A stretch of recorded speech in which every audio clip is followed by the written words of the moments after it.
pokoknya banyak Bu, banyak sekali perubahan setelah Bicom.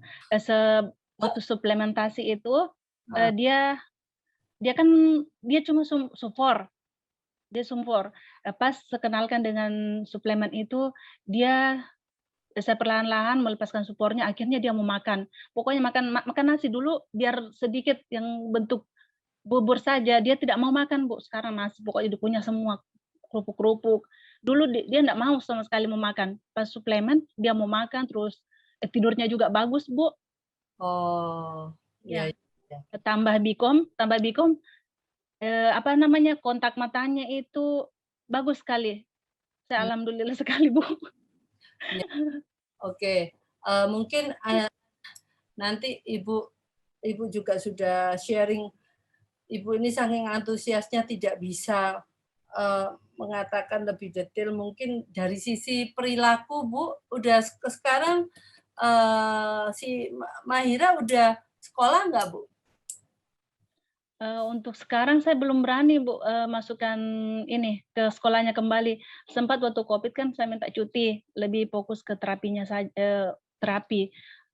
Sekarang saya belum berani kasih masuk lagi.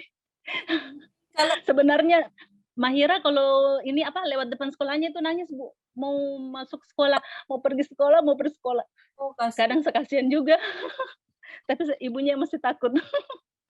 Ya, Ibu mungkin dari sisi perilakunya itu semakin yang dulu tantrumnya seperti apa, mungkin terus setelah, suplementasi atau Bicom tantrumnya seperti apa gitu. Kan gini, dia suka menyanyi katanya. Iya, Dia tapi kalau mendengar orang, anak menyanyi, dia tutup telinga kan? Tidak kalau iya iya, tutup telinga. nah, itu apakah ada berkurang, Bu? Ini, apa namanya, kalau dia mendengar anak menyanyi masih tutup telinga nggak? Masih sih, masih tapi ndak terlalu sering lah. Kalau dulu itu sebelum waktu suplemen masih tutup-tutup telinga. Mmm, Pas Bicom itu, perlahan-lahan tidak, tapi masih tutup telinga, tapi ndak terlalu sering bilang kalau ada yang dia dengar langsung tutup telinga begitu, Bu. Misalnya kalau dengar lagu yang dia sukai atau yang tidak disukai, dia langsung tutup telinga. Tapi oh, akhir-akhir ini, 2 minggu terakhir ini sudah tidak. oke. Dari makannya juga dari dulunya yang nggak suka makan, sekarang suka Iya makan iya ya? iya. Dia tidurnya seperti apa, Bu, katanya? Sekarang mau tidur Kalau dulu kan tidurnya, misalnya tidurnya malam itu jam 11 atau jam 12, bangunnya biasa jam 8, yang mmm, dulu sebelum sebelum suplemen itu. iya, Tapi sekarang setelah lakukan itu suplemen dan Bicom itu, tidurnya Mahira lebih bagus lagi, Bu. Tidur malamnya itu jam 8 atau jam 9, oh, terus, bangunnya dia jam 6, jam 7 begitu. oh iya, Pokoknya teratur lah, teratur. oke. Terus Iya. BAB-nya juga teratur ya? Untuk BAB-nya? Iya iya teratur, Bu. Sebelumnya apakah berapa hari sekali BAB-nya? Kadang sekali sampai 2 kali begitu BAB-nya. 1 hari, Kalau 1 kali sampai 2 kali 1 sampai iya, sekarang ini? tergantung anunya sih, Bu, tergantung makannya. Kalau dia banyak makan, kadang pagi dengan malam. Oh, nggak apa-apa sih. Tapi sebelum itu dia ada konstipasi nggak? Nggak bisa BAB sebelumnya? Atau Eee, BAB Sebelumnya 2, ya 3 sih, kali? oh enggak sampai segitu, cuma, maaf, Bu, anunya, B-nya? kotorannya itu dia kayak tai kambing begitu. Oh, iya iya Enggak iya. pernah iya. Oke, iya iya, Ibu. Oke. Mungkin cuma segitu saja, Bu, cerita-cerita tentang Mahira, karena Mahira itu, baru melakukan terapi ini kan 1 tahun lebih ya, dari 2019 sampai sekarang. Jadi Heeh. mungkin enggak terlalu banyak cerita yang bisa sharing begitu. Tapi semua orang tua itu pasti berusaha. Kita nggak Iya mungkin iya, Bu, di rumah terus habis itu ada orang yang datang ke rumah menawarkan, "Yuk yuk ini." Itu kan pasti dari kita sendiri kan harus proaktif. Nah, pada waktu kita proaktif itu, kalau kita lihat ceritanya semua orang tua, nggak semua orang tua bisa mendapatkan jalannya langsung. Ada yang mesti Iya, muter, Bu. seperti, Ibu Evi muternya bisa ke Singapura itu. Seperti Ibu Alinda, itu biar bisa ke mana-mana, ke Jakarta, ke Amerika, Mas sudah sempat pengen balik ke Amerika, itu saking bingungnya gitu ya. Semua orang punya jalannya sendiri-sendiri, tetapi yang saya lihat itu ada kesamaannya, semua orang berusaha Iya. mendapatkan, bantuan untuk anaknya. Kalau kita nggak berusaha, kita diem-diem, nggak akan ada, gimana ya, diem kita pengen disuapin.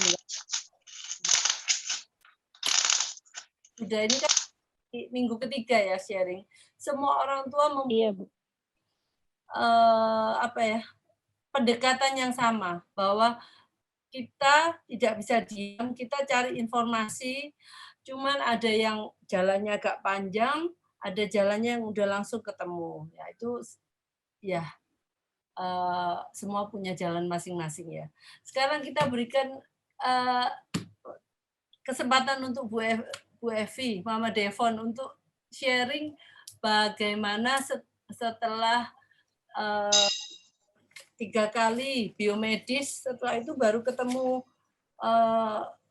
terapi Dokter Ali yang waktu itu di Makassar ya dengan Bu Irma ya. Nah itu mungkin dari sana Bu Evi bisa lanjutkan. Devon itu sebelum ikut protokolnya Dokter Ali itu semua progresnya yoyo. Jadi naik turun. Setiap kali Devon itu gampang sakit sebelum ikut protokol Dokter Ali.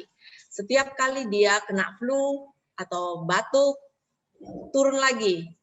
Dan menurun itu bisa baliknya itu bisa dibilang nggak pernah balik gitu. Jadi dia menurun. Jadi balik itu baliknya kayak spontan aja. Besoknya belum tentu ada lagi. Oh hilang gitu ya? Ya, jadi benar-benar anaknya juga kelihatan lesu, jadi selalu kelihatan capek, ngantuk. Belajarnya itu karena anaknya nurut, dia mau aja. Cuman dia nangkep apa enggak, kita enggak bisa tahu. Jadi kalau orang tanya, anaknya sudah bisa apa? Saya enggak berani ngomong, sudah bisa ini, sudah bisa itu. Karena saya enggak yakin dia bisa apa enggak. Walaupun dia sudah terapi dari umur 3 tahun lebih, sudah diet, sudah macam-macam suplemen, tapi tetap saya tidak merasa ada perkembangan yang signifikan karena yoyo itu. Jadi orang kalau tanya pas lagi bagus saya bisa jelaskan kalau sekarang kondisinya gini. Pas besoknya ditanya, saya belum tentu berani ngomong lagi. Jadi akhirnya saya jadi kayak malu sendiri. Kalau orang bertanya, saya enggak berani ngomong. Karena saya mikirnya, nanti saya dikira halusinasi. Pengennya anaknya begitu, ternyata tidak. Karena sudah ada apa yang nyindir-nyindir ke sana. Saya jadi, ya enggak salah juga sih orang ngomong kayak gitu. Soalnya memang, memang kalau mereka lihat mungkin, ya mana katanya sudah bisa begini. Tapi waktu itu kok, waktu pas hilang ya saya mau ngomong apa. Jadi dia tidak bisa mengayuh sepeda.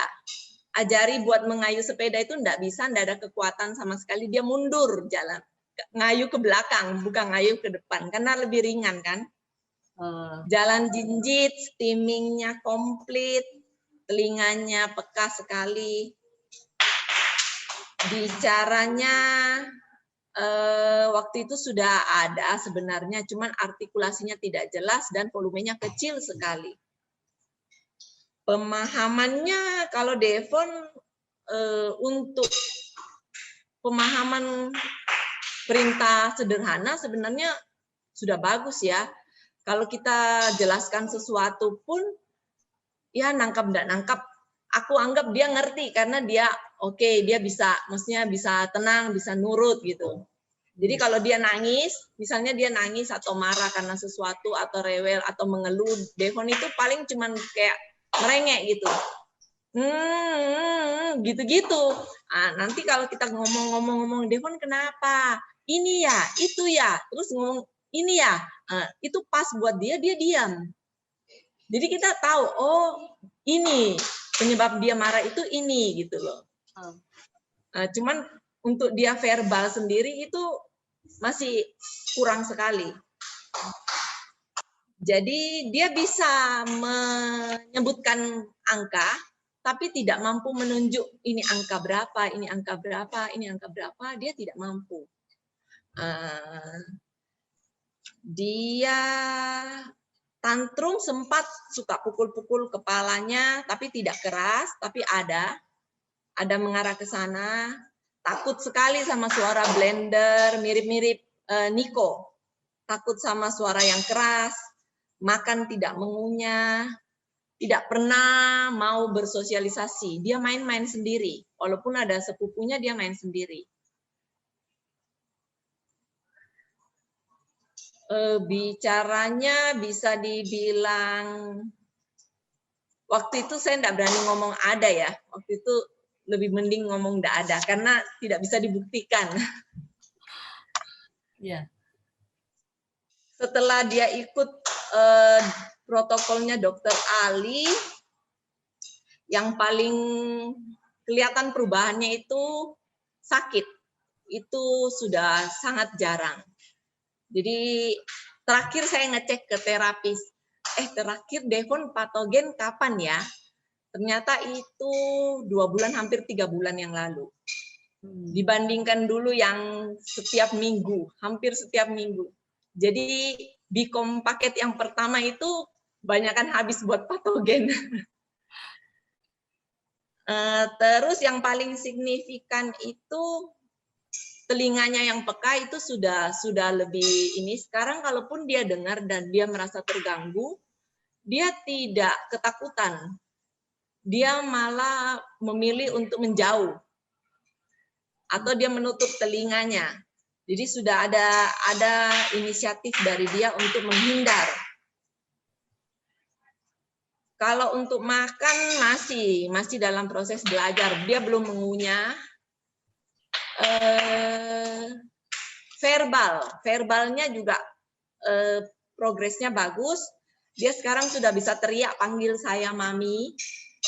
Dulunya tidak bisa karena suaranya kecil, artikulasinya jauh lebih bagus. Walaupun ini juga tidak selalu mau, tapi minimal saya tahu dan yakin dia bisa. Makanan sekarang, dulu bisa dibilang Devon menghindar sekali dari makanan yang manis. Jadi sebenarnya sebelum saya tahu Devon ini ada sesuatu, dia itu dari kecil tidak mau makanan yang manis. Dan dia pernah kena alergi tahu, dan saya tidak tahu kalau itu karena alergi sampai masuk rumah sakit. Tapi setelah ikut protokol Dokter Ali sih, saya belum cobakan tahu. Tapi untuk kayak kacang merah, kacang hijau, itu dia makan sudah tidak masalah. Kalau dulu saya kasih, dia pasti mual, kayak mau muntah.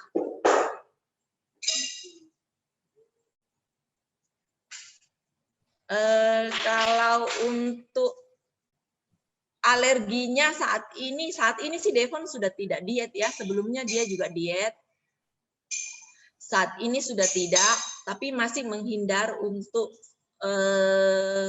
gula terigu dan susu sama udang. Karena terakhir dia alergi yang sampai bengkak kayak Niko itu karena udang ternyata. Seafood karena sempat juga karena apa tuh yang kayak gel